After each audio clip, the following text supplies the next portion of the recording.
कि अगर मुझे न्याय नहीं मिलता तो मैं इसी कलेक्टर परिसर में आकर अपने आप पर पेट्रोल डालकर आत्मदाह कर लूंगा, क्योंकि मेरे को न्याय अगर नहीं मिलता तो मेरे पास इसके अलावा कोई रास्ता नहीं, क्योंकि मैं चप्पलें घिस घिस कर थक चुका हूँ। एक अस्पताल और डॉक्टर की लापरवाही से कैसे एक बेटा अपनी माँ को खो देता है। ये कैसा जंगल राज रहेगा, ये कैसा एक पीड़ित परेशान होता रहेगा जिसकी माँ की हत्या कर दी जाएगी गलत डॉक्टर के द्वारा। मैं परसों के दिन भी गया तो डॉक्टर के गुंडों द्वारा मुझे चमकाया गया। जब हम वहाँ पर पहुंचे तो हमने ये देखा गया कि बिना लेवल के इंजेक्शन है, दवाइयों का असंख्य भंडार है, 15 बेड का हॉस्पिटल है और बिना फायर उपकरण के इतना बड़ा हॉस्पिटल संचालन कर रहे हैं। किस प्रकार से एक माँ को सिर्फ सर दर्द था और फिर किस प्रकार से उन्हें इस तरह से मौत के घाट उतार दिया गया है एक डॉक्टर की लापरवाही से। क्या जन सुनवाई में वास्तव में जनता की आवाज प्रशासनिक कानों तक पहुंच पा रही है या फिर कुछ फर्जीवाड़ा यहाँ व्याप्त है। लगातार बतंगड़ की टीम हर मंगलवार जन सुनवाई में आती है और लोगों की आवाज जो है आप तक पहुंचाने का काम करती है। मैं कशिश सिंह वघेल आप सभी का इस पड़ताल में स्वागत करती हूँ। आज हम अपना एपिसोड 7 रिकॉर्ड कर रहे हैं।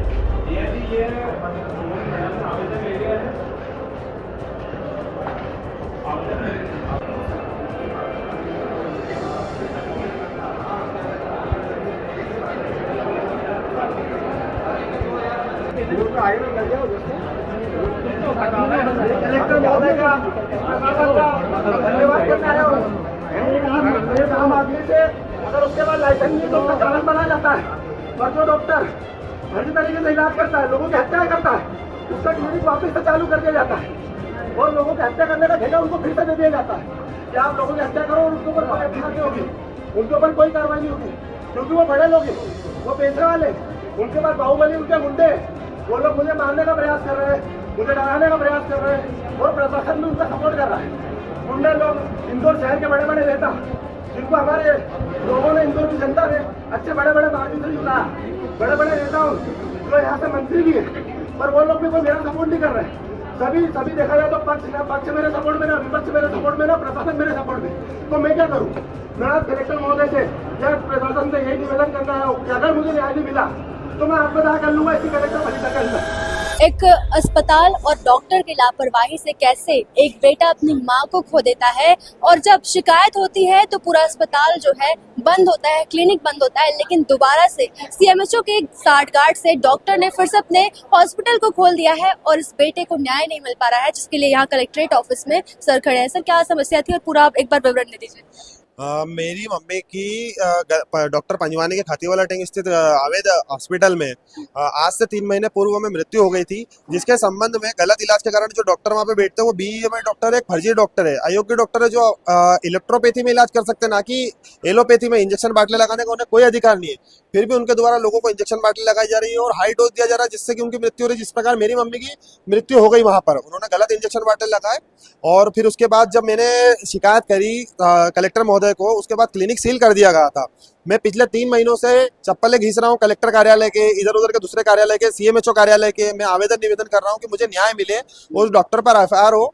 फिर प्रशासन द्वारा उस हॉस्पिटल को सील कर दिया गया था। सील करने के बाद मैं तो बस निवेदन ही करता रह गया और उन्होंने उस अवैध हॉस्पिटल को वापस से सुचारू रूप से चालू कर लिया और वहीं पर दोनों डॉक्टर बैठकर इलाज कर रहे हैं और वही अपना 15 बेड का अवैध हॉस्पिटल का संचालन कर रहे हैं। तो उन्हें ऐसे किस अधिकारी का, मैं तो ये बोलता हूँ कि स्वास्थ्य विभाग द्वारा भी उन्हें किस प्रकार ये संरक्षण दिया गया है कि वो लोगों की हत्याएं करे।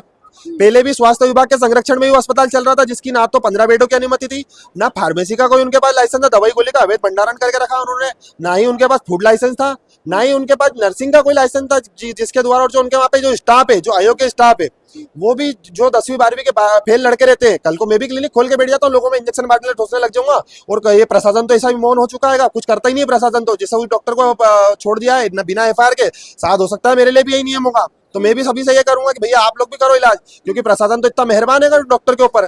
तो ये कैसा जंगल राज रहेगा, ये कैसा है कि एक पीड़ित परेशान होता रहेगा जिसकी माँ की हत्या कर दी जाएगी गलत डॉक्टर के द्वारा और उस डॉक्टर को बाद में परमिशन दे दी जाएगी और उसका क्लिनिक चालू कर दिया जाएगा सुचारू रूप से और वो डॉक्टर के हौसले बुलंद होते रहेंगे। मैं परसों के दिन भी गया तो डॉक्टर के गुंडों द्वारा मुझे चमकाया गया अच्छा, गुंडे ही पाल रखे हैं। हाँ, डॉक्टर के वहाँ पे मेरे पास वीडियो है कि वहाँ के उनके जो बैठे हुए लोग थे वो लोगों ने मुझसे छीना झपटी करी, मुझे वहां से भगाया गया। मैं जब देखने के लिए जाता हूँ कि ये तो प्रशासनिक द्वारा सील था, मैं थाने पर गया, टीआई महोदय से मिला तो टीआई साहब ने मुझे कहा कि मुझे अभी तक लिखित में कोई आदेश प्राप्त नहीं हुआ है कि इसको क्लिनिक को चालू करना है।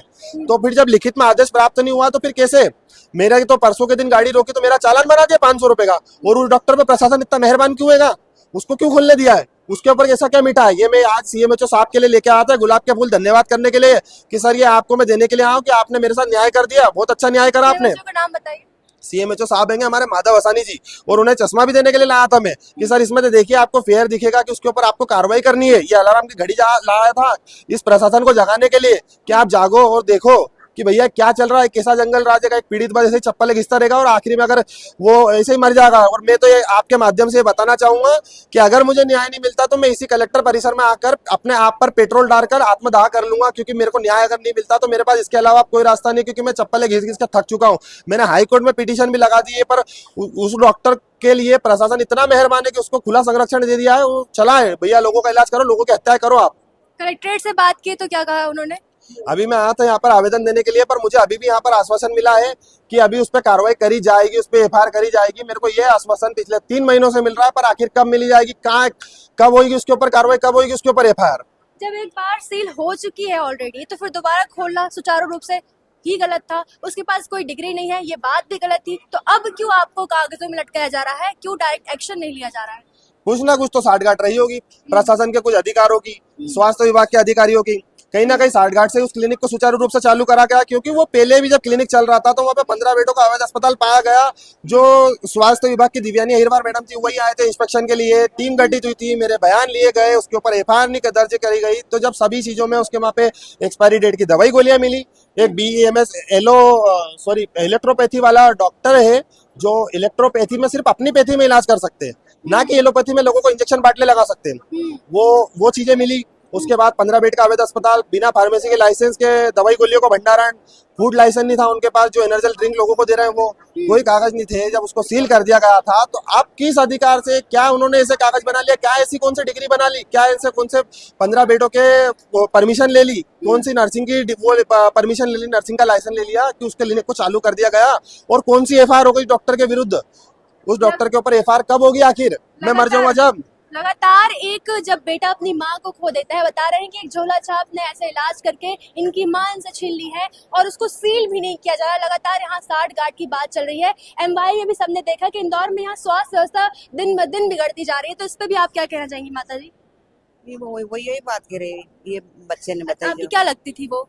बहू थी मेरी। आपकी बहू थी, मतलब आप अपनी बहू खो चुकी हैं एक झोला छाप के कारण। आप भी कुछ कहना चाहेंगे सर?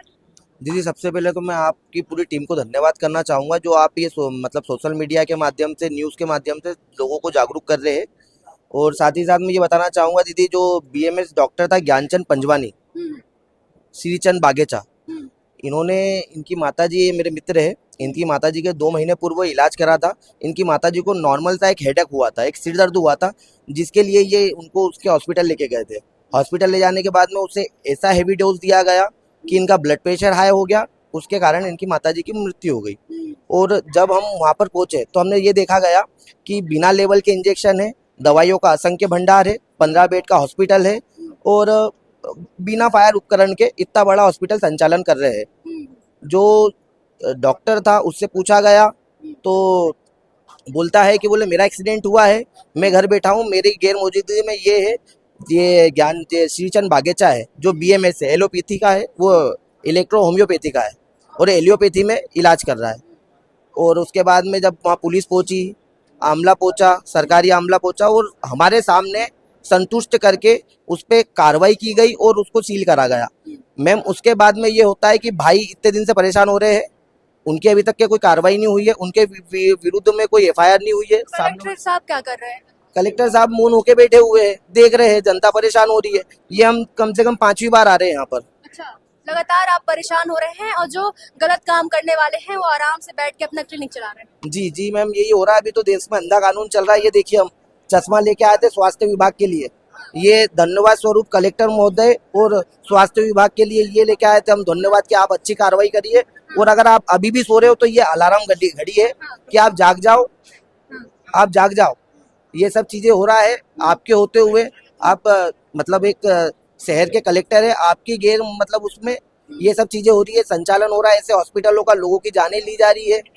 और मतलब हम एक न्याय की गुहार लगाने आए थे और न्याय हमें कहीं से भी मिल नहीं पा रहा है। ये वर्तमान सरकार, शासन, प्रशासन पे ये गुलाब एक तमाचा है, क्योंकि ये गुलाब की सुगंध नहीं, ये कांटे आपको चुभने चाहिए। किस प्रकार से एक माँ को सिर्फ सर दर्द था और फिर किस प्रकार से उन्हें इस तरह से मौत के घाट उतार दिया गया है एक डॉक्टर की लापरवाही से। और क्या बोला चाहेंगे सर आप भी? जी, मेरी माता जी के साथ इतना सब हुआ है, प्रशासन पूरा सोया हुआ है। पता नहीं डॉक्टर की क्या साठगांठ है इन लोगों के साथ कि वो बस उन्हीं का समर्थन कर रहे हैं। जाके आरोपी बस चप्पलें घिस रहा है, आवेदन पे आवेदन दे रहा है और उसे बदले में बस आश्वासन मिल रहा है। अब 3 महीने तो हो चुके हैं मेरी माता जी को, अगर अभी भी न्याय नहीं मिलता है, अभी भी प्रशासन अगर आगे ही 3 महीने या 3 साल तक सोया रहता है, तो हमारे पास आत्मदाह करने के अलावा कोई और चीजें नहीं मिलेगी। मतलब माँ के बाद 2 बेटे भी अब बेटे भी रहे और हमारे परिवार में हम देखा जाए तो हम हमारी माँ के अलावा किसी को भी परिवार नहीं मानते थे। हमारा माँ हमारे लिए दुनिया भी थी, हमारा पूरा घर संसार सभी वही थी। अब हमारा घर संसार चला गया तो हमारे पास अगर न्याय नहीं मिलता है तो हम इसी कलेक्टर परिसर में आत्मदाह करने में 2 पल की भी संकोच नहीं करेंगे। और इसकी